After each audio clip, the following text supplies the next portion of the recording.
Now let's see how we can color in photo paint.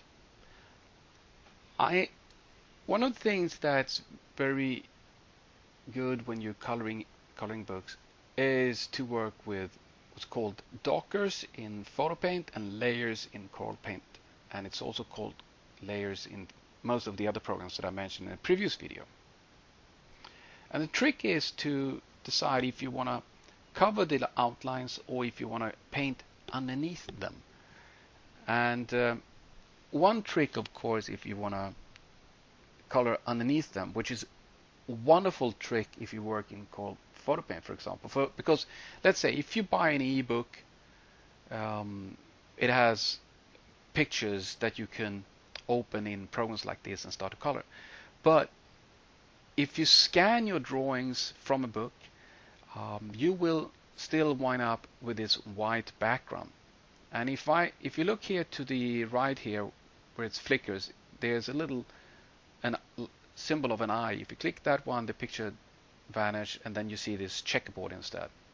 And the checkerboard is how it looks when something is transparent.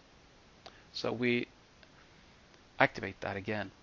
Of course, this you can do this in different ways, and I usually remove this white. But before we do that, I want to show you how we actually go about. So just zoom in here a little bit so we can check on the picture. I also want to let you know that it's when you work in programs like Photoshop, Photo Paint, Coral Painter, and so on, the programs that I already showed you in the previous video, they are so-called raster or bitmap programs, if you like. And what happens is when you zoom in, you will see that all the outlines that I draw are pixelated, and that's totally normal. So don't think so much about this one being fuzzy or outlines or anything like that, because that's how it is. Because if we zoom in much more, you'll see that these outlines, like this image, is built by filling all these. Well, it's not filling the squares, but it's built by bits, and the bits are even squares.